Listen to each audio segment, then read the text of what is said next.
राम राम। अभिमान ऐसी चीज है कि जो केवल मानवों में नहीं आती, देवी देवताओं में भी आ जाती है। एक समय भगवान कृष्ण इंद्रलोक से पारिजात वृक्ष लाए। पारिजात वृक्ष वो था जो समुद्र मंथन के समय मिला था। उन्होंने लाकर वो देवी सत्यभामा के वाटिका में लगा दिया। सत्यभामा जी के मन में यह अभिमान हो गया कि शायद भगवान कृष्ण मुझसे ही सबसे अधिक प्रेम करते हैं।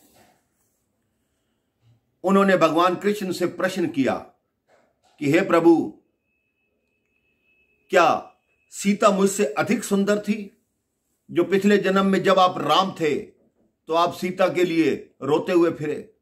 तब भगवान कृष्ण को समझ आ गया कि इसके मन में अभिमान आ गया है, यह अपने आप को सीता से भी सुंदर समझने लगी है। दूसरे गरुड़ जी ने यह सोचा कि अगर मैं ना हूं तो भगवान तो कहीं जा ही नहीं सकते। सब कुछ तो मैं हूं, मैं तो हर जगह भगवान को ले जाता हूं, मैं ही उनका सेनापति हूं, मैं ही उनकी सेना हूं, मेरे बिना भगवान का कार्य नहीं चल सकता। भगवान कृष्ण को समझ आ गया कि इसके मन में भी घमंड आ गया। तीसरा भगवान का चक्र। उस चक्र ने कहा अगर मैं ना हूं तो भगवान के पास तो कोई शस्त्र है ही नहीं, भगवान तो कुछ कर ही नहीं सकता, हमेशा तो मुझे ही आज्ञा देते हैं, जाओ इसको मारो, जाओ इसका वध करो, मेरे बिना भगवान का कुछ भी नहीं है। तो भगवान को समझ आ गया कि इसको भी मन में घमंड आ गया। उन्होंने कहा इन तीनों का घमंड मिटाने के लिए एक ही व्यक्ति काफी है। उन्होंने मन ही मन हनुमान जी का स्मरण किया। हनुमान जी एक विशाल वानर के रूप में देवी सत्यभामा की वाटिका में आए। अशोक वाटिका की तरह उनकी वाटिका उजाड़ी, वहां के फल खाए और वह पारिजात वृक्ष भी उखाड़कर फेंक दिया। वहां के जो सैनिक थे उन्होंने रोकने का प्रयास किया तो हनुमान जी ने उनको भी मार लगाई। वो भागते हुए भगवान कृष्ण के पास आए कि एक बड़ा भयंकर वानर आया है, पकड़ने से पकड़ में नहीं आता, उसने सारी वाटिका उजाड़ दी। कृष्ण जी ने आदेश दिया, गरुड़ जी आप जाइए, सेना को साथ ले जाइए और उस वानर को पकड़ कर लाइए। गरुड़ जी घमंड में चूर थे। वो कहते एक वानर को पकड़ने के लिए सेना की क्या जरूरत? तो कृष्ण जी हंस पड़े, कहते ठीक है जाओ। अब गरुड़ जी हनुमान जी के आसपास मंडराने लगे, चलो तुम्हें कृष्ण जी ने बुलाया है। हनुमान जी ने कहा मैं किसी कृष्ण को नहीं जानता, मैं केवल राम जी को जानता हूं। तो गरुड़ जी ने बोला मैं तुम्हें बंदी बना के ले जाऊंगा। हनुमान जी ने कहा तेरे जैसी चिड़िया मैंने बहुत देखी है। जैसे ही गरुड़ जी हनुमान जी पर आक्रमण करने लगे, हनुमान जी ने उनको अपनी पूंछ में दबा लिया, दबाते चले गए। गरुड़ जी सोच रहे हैं कि अगर मुझे ये पूंछ में ना दबाता तो मैं इसको देख लेता। हनुमान जी ने कहा ले, छोड़ दिया पूंछ से, अब क्या करेगा?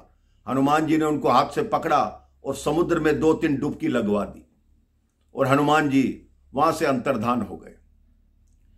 गरुड़ जी अंदर आए, कहते बड़ा मायावी बंदर था, उसने मेरे साथ ये किया। कृष्ण जी कहते वो साधारण वानर नहीं था, वो हनुमान जी थे। तो गरुड़ जी ने कहा ठीक है, अब क्या किया जाए?